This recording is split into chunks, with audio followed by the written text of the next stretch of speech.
Hello বন্ধুরা, আমার food জাঙ্কিস চ্যানেলে তোমাদের প্রত্যেককে আবার স্বাগত জানাই। আশা করি আমার সকল বন্ধুরা ভালো আছো, সুস্থ আছো এবং আমার চ্যানেলের সাথে আছো। চলো আজকে একটা নতুন ধরনের রেসিপি তোমাদের সঙ্গে শেয়ার করি। এখানে একটা কড়া নিয়েছি, তাতে আমি অ্যাড করেছি 3 থেকে 4 টেবিল স্পুন পরিমাণে সর্ষের তেল। তেলটা পুরো কড়াইতে ভালো করে আমি ছড়িয়ে দিলাম। তেলটা এখানে একটু গরম হলে দিচ্ছি তেজপাতা, 3টে দিচ্ছি শুকনো লঙ্কা আর দিচ্ছি 1 টিস্পুন পরিমাণে সাদা গোটা জিরে। এই সমস্ত উপকরণগুলো দিয়ে আমি কিছুটা সময় এটাকে একটু নাড়াচাড়া করে ভেজে নেব।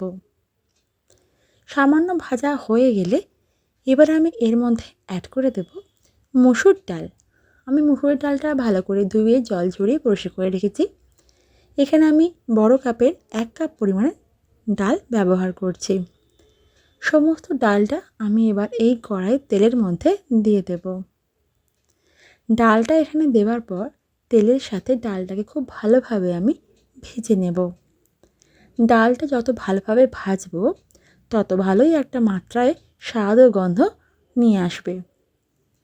ডালটা এখানে একটু সময় ধরে মিডিয়াম হিটে রেখে এবং কন্টিনিউ নাড়াচাড়া করতে করতে আমি সামান্য ভেজে নিলাম। ডালটা এখানে আমার ভালোভাবে ভাজা প্রায় হয়েই এসেছে। এই পর্যায়ে এখানে আমি আর এটাকে ভাজবো না। এবার এখানে অ্যাড করে দেব জল। এখানে আমি টোটাল 2 কাপ পরিমাণে জল দিয়েছি। যেহেতু ডালটা এখানে সেদ্ধ হবে তাই জল এই যে প্রথমবার যা অ্যাড করলাম আমি এখানে আর কোনো রকম জল কিন্তু দেব না। জলটার সাথে ভালো করে মিশিয়ে নিয়ে ঢাকনা দিয়ে হাই হিটে এটাকে রান্না হতে দেব 4 থেকে 5 মিনিট মতন। 5 মিনিট পর ফিরে এসেছি। ডালটা এখানে দেখতেই পাচ্ছ সেদ্ধ হয়েই গেছে। এর থেকে বেশি সেদ্ধ হয়ে গেলে কিন্তু বাকি রান্নাটা আর হতে হতে ডালটা পুরো গলেই যাবে।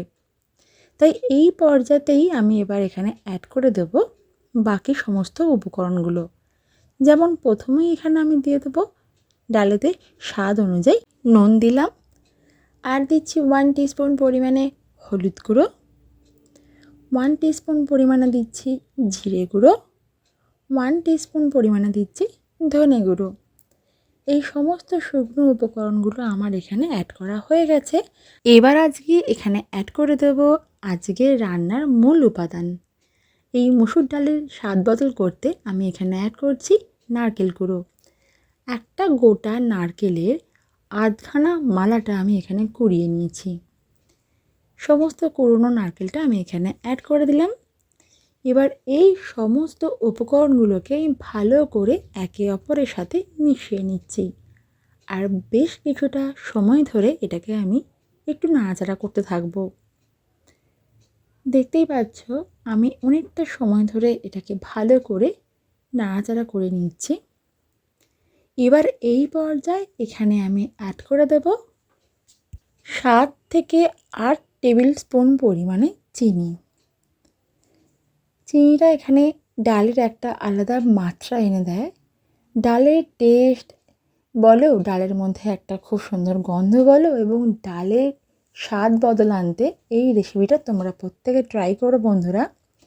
ছোট থেকে বড় সকলেরই খুব পছন্দ হবে এবং এটা ভাত রুটি সব কিছুর সাথে তৃপ্তি করে খাবে।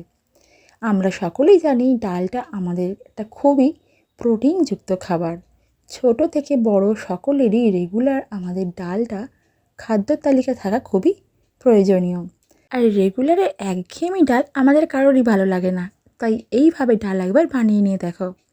এবার এটাকে পুরো মিশিয়ে নিয়েছি, ঢাকনা দিয়ে দেব আর এটাকে হাই হিটে রান্না হতে দেব 3 থেকে 4 মিনিট। 4 মিনিট হয়ে গেছে, আমি ফিরে এসেছি।